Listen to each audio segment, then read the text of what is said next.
Fala, meus queridos colegas aqui do canal Glorioso, sejam bem-vindos a mais um vídeo aqui que não fala basicamente só sobre o Botafogo, mas como o futebol brasileiro de uma maneira geral. Eu sei que eu estou um pouco sumido, é porque tirei um tempo aqui para focar realmente no bastidor do canal, para que 2026 seja um ano diferente aqui para o canal, que eu vá em mais jogos, que eu cubra mais o Botafogo, cubra entre aspas, né? Que aqui no canal nunca foi realmente um canal informativo, mas um canal realmente opinativo, mas que 2026 seja mais opinativo do que tem sido, pelo menos, nos últimos anos, né? Tenho pecado muito sobre isso.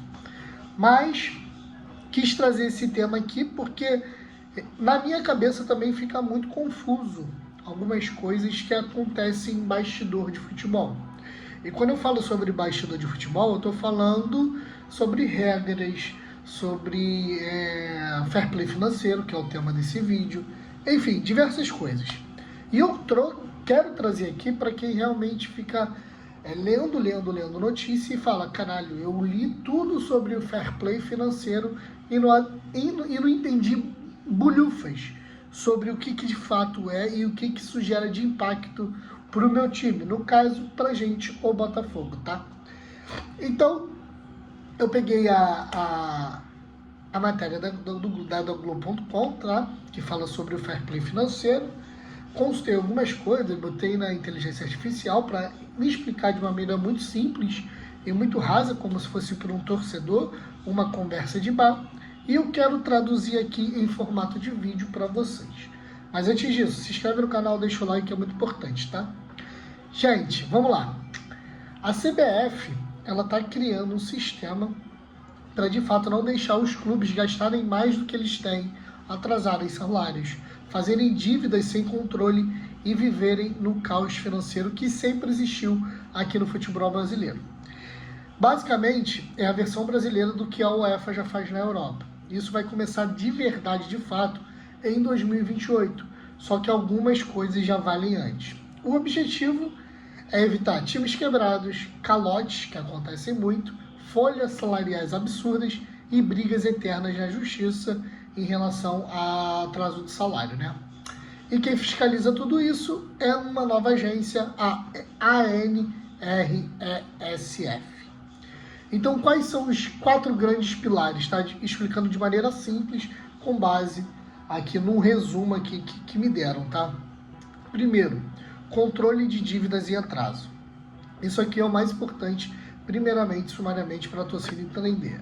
A regra diz o seguinte: se o clube deve salário, imagem, FGTS, bicho, ou até dinheiro a outro clube, não pode atrasar. Se atrasar, a CBF pode punir. Isso só vale para dívidas feitas a partir de 2026. Dívidas antigas antes de 2026 só entram na regra em 30 de novembro de 2026. Como vai funcionar? 3 checagens por ano, 31 de março, 31 de julho e 30 de novembro. Clube e jogador podem denunciar atraso direto a essa agência que vai fiscalizar tudo. Se não estiver tudo registrado no sistema, o jogador ele nem aparece no bid, tá? Traduzindo esse primeiro módulo: salário atrasado, perigo real de punição, coisa que de fato, entre aspas, já acontece hoje no futebol. Regra de equilíbrio operacional, o famoso não gaste mais do que ganha.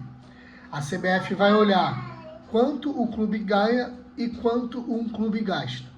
E o clube tem que dar o lucro, superávit. Se der prejuízo, ele pode cobrir com dinheiro de investidor. Mas existe limite.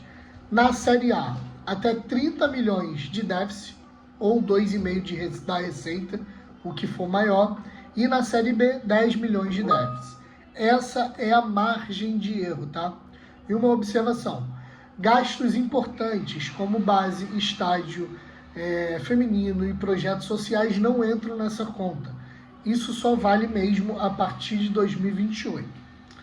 Limite de gasto com elenco.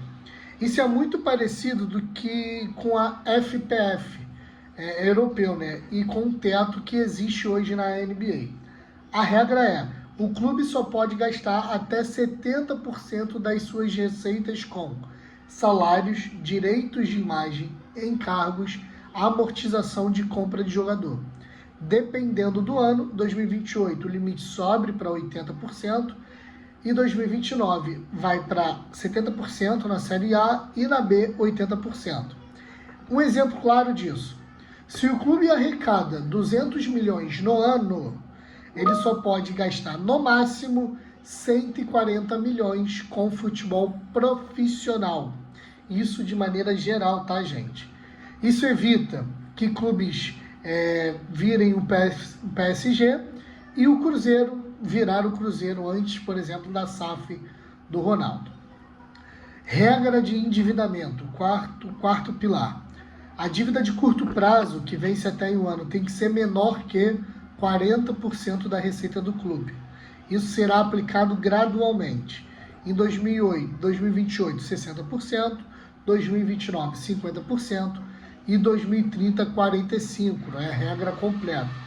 Isso força o clube a não viver rolando dívida, trocando uma pela outra. Algumas regras especiais para clubes em crise, tá? Se o clube estiver quebrado, as regras apertam. Folha salarial fica congelada pela média dos últimos 6 meses. Só pode contratar jogador gastando igual ou menos do que vendeu. O clube precisa assinar o plano de reestruturação. É tipo colocar tornozeleira no clube para ele não se afundar ainda mais. Vai ficar restrito realmente a certas coisas. Por exemplo, coisa que não acontece hoje, por exemplo, com o Atlético Mineiro, que gastou muito e não arrecadou nada. Ou talvez o Grêmio não.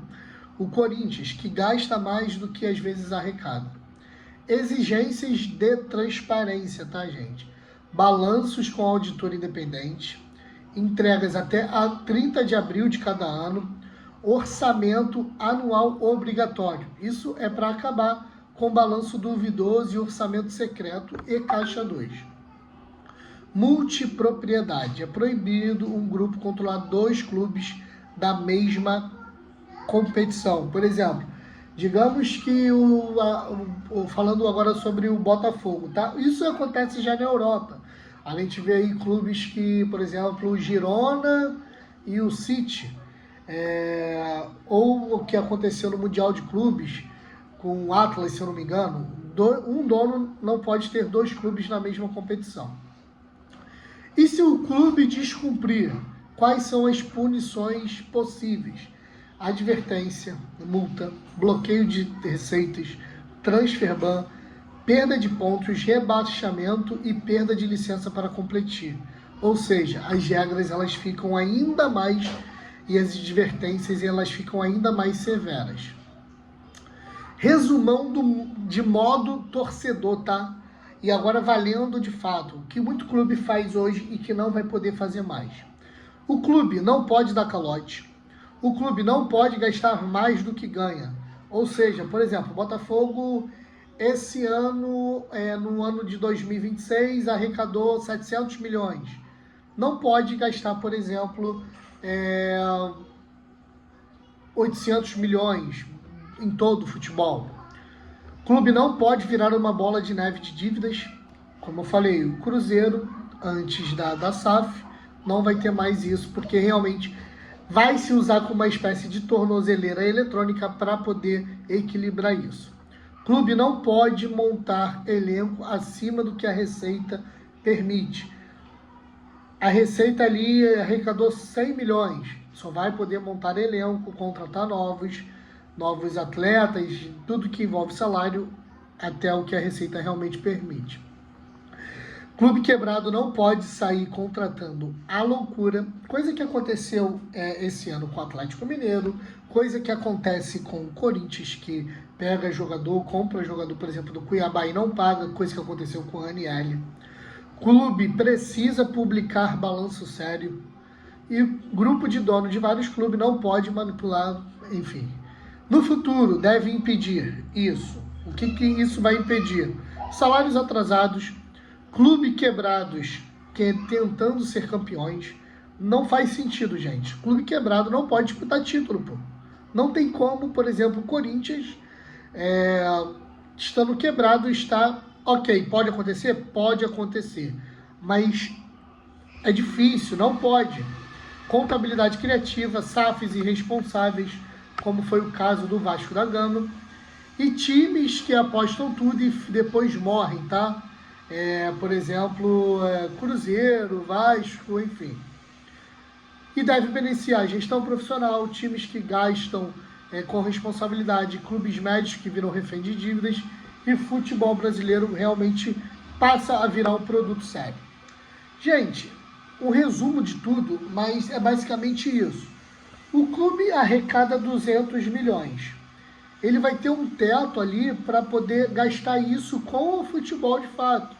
Isso em torno de contratações, salários, tudo que envolve o futebol profissional.